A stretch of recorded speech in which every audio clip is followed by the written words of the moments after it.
tentang keyakinan tadi ya, kalau nggak salah keyakinan, tapi kemudian menjadi ambiar begitu.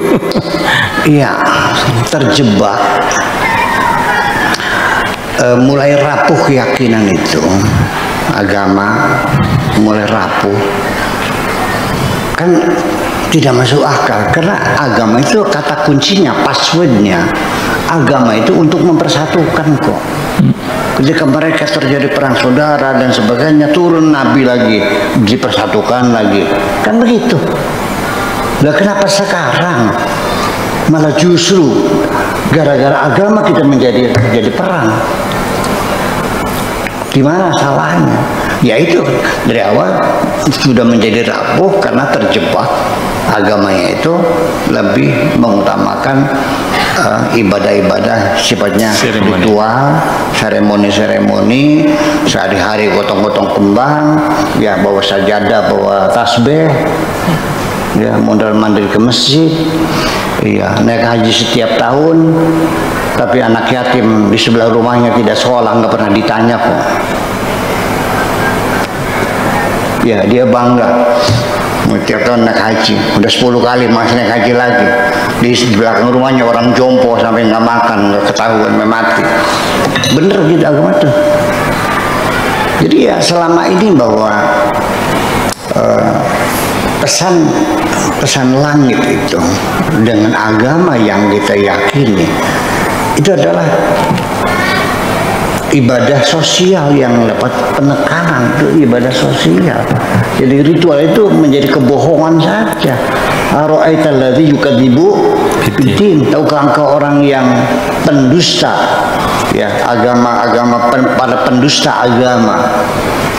Fadzalika alladzi yad'u al-yatim, yang menelantarkan anak yatim, wala yahuddu ala ta'am miskin, dan tidak tergugah hatinya untuk ngasih makan orang miskin. Fawailul lil musallin, sekalipun salatmu rajin, ya. Tetapi kalau anak yatim kau biarkan terlantar, bohong agamamu itu. Itu artinya agama ritual menjadi kebohongan. Jadi pembuktian agama yang benar dengan ibadah sosial ini, kemakmuran, keadilan, keamanan, ketertiban, kebersihan, kesehatan, pendidikan, dan itulah namanya ibadah. Nah sekarang hal-hal semacam itu sudah tidak terpikir sebagai ibadah. Ibadah itu ya simbol sholat. Dalam pikiran kita ibadah itu ya sholat, naik haji, ya kan begitu. Nah kalau orang polisi yang papat di tengah hari yang panas terik, yang ngatur lalu lintas, ibadah enggak? Ya itu persoalannya, tidak dilihat sebagai ibadah, dasarnya kerja. Ya itulah persoalannya. Jadi artinya bahwa ibadah sosial itu terabaikan. Kalau ibadah sosial kan hubungannya horizontal antar kita. Kalau ibadah ritual kan hubungan vertikal antara kita dengan Tuhan. Kalau kamu ambil air wudhu, yang ngerasa adem siapa? Ya kan? Yang nyaman siapa? Saya nggak tugas dengan saya. Ya, baru saya hormat kepada Anda ketika Anda menolong anak-anak yatim, membantu orang-orang miskin, ya ikut mencerdaskan bangsa, ikut berpartisipasi dalam pembangunan negeri ini. Ya, bukan hanya sholat dan sholat saja, itu urusan pribadi macam itu. Jadi artinya bahwa seringkali mungkin barangkali style of communication yang diterangkan dalam kitab-kitab agama itu mungkin karena abad ke-7 ya abad ke-8 ya mulai ada fikih, karena 2 abad setelah Nabi meninggal, jadi abad ke-8 dan 9 Masehi, 89 masih baru fikih itu muncul dikaji, yang dulunya kan nggak ada.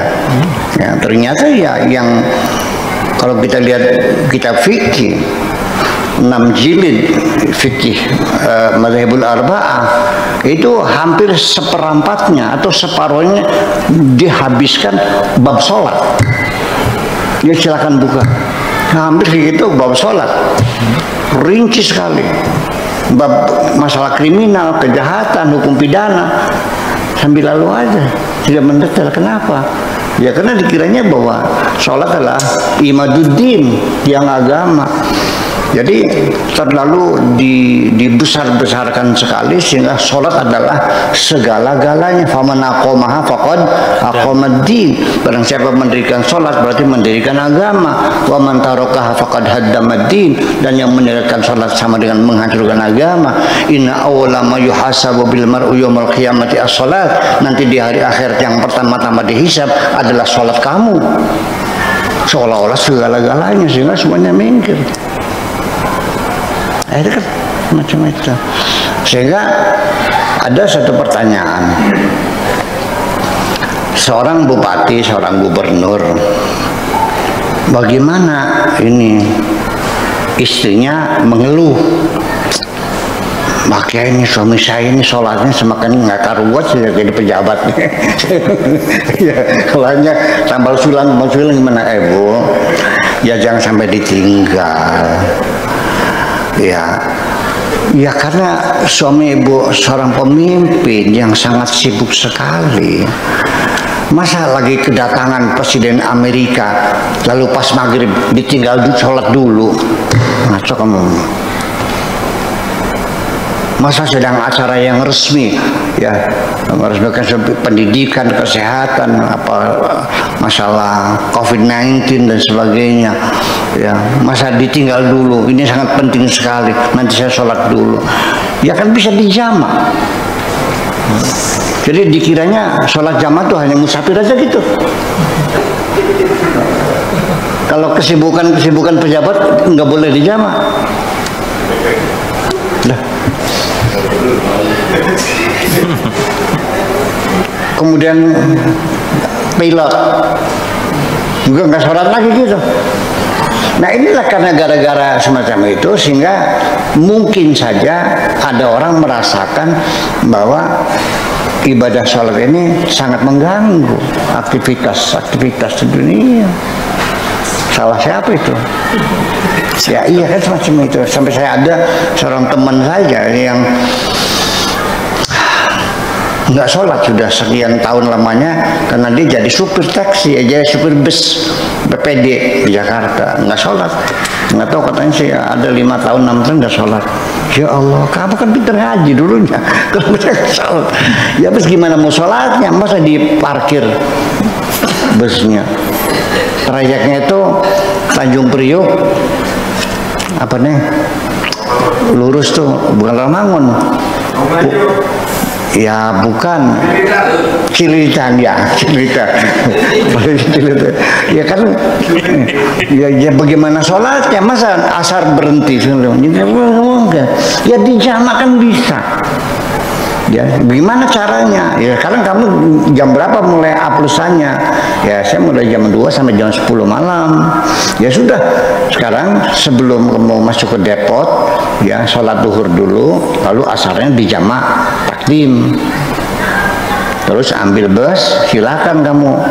Ya trayeknya Cililitan sampai Tanjung Priok, bolak-balik sampai jam 10 malam. Nah, nanti masuk mobil ke garasi, ke depotnya lagi, kamu pulang ke rumah, sholat isya, maghribnya jamaah akhir. Lalu sampai kapan saya sholat jamaah begitu? Ya kamu menyupirnya sampai kapan? Kalau tidak begitu berarti orang Islam nggak bisa jadi supir. Orang Islam nggak bisa jadi pilot. Orang Islam nggak bisa jadi nakoda karena terikat dengan sholat sih. Apa seperti itu agama kita itu? Apa seperti itu agama kita sih? Nah ya itu. Nah itulah persoalannya. Jadi ya terjebak pada agama-agama ritual. Ya jadi ini saya jangan sampai nanti salah paham lagi. Makanya saya perlu ngomongnya lebih jelas. Ini saya jangan diartikan bahwa Buya Sakur tidak mementingkan sholat. Tidak, selesai sudah sholat wajib. Ya tidak bisa kita bicarakan lagi. Tetapi juga jangan sampai gara-gara sholat akhirnya orang Islam merasa terbelenggu, tidak punya kebebasan untuk mencari nafkah. Kan gawat begini nih. Pengantin, bayangkan apa harus dirilis 4 kali Sekali rias kan 20 juta. Ya kan, maskaranya, shadownya, lipstiknya, foundationnya. Nanti duhur ambil air wudhu, disapu dulu bersih, dirias lagi, nanti asal lagi sholat lagi. Gimana sih? Begitu caranya. Nanti maghrib wudhu lagi, dirias lagi itu. Ya kan orang kawin seumur hidup hanya sekali, masa nggak boleh dijama? Pakai logika aja dong. Ya, sholat duhur dulu, asarnya jama takdim, dirias, selesai rias, ya sudah, maghrib tunda. Nanti malam jam 11 kamu udah pada pulang, ya pengantin sholat isya silakan, maghribnya di jama takhir, kan selesai gitu. Nah, demikian pula orang yang begini, saya jujur aja nih. Rata-rata sholat Allahu Akbar, ada anak kecil jatuh bolong, boom gitu, diterusin sholatnya kan nolong anak dulu. Oke, sekarang tahu kan, Allahu Akbar, gabahnya di sawah ada yang bawa. Maling, ngejar maling dulu apa nerusin sholat dulu? Ngejar maling. Jadi ya semacam itu. Jadi kita bukan berarti saya menyepelekan sholat, nanti jangan sampai salah paham lagi. Itu mah sudah jelas bahwa sholat wajib kita lakukan. Dan sudah tidak perlu dibahas lagi, sudah selesai itu mah. Sholat wajib mah kan itu. Hanya persoalannya adalah jangan sampai kita ini membiarkan ada kegamangan pada anak-anak kita bahwa ibadah sholat itu merepotkan kita. Itu kira-kira. Makasih gitu kira-kira.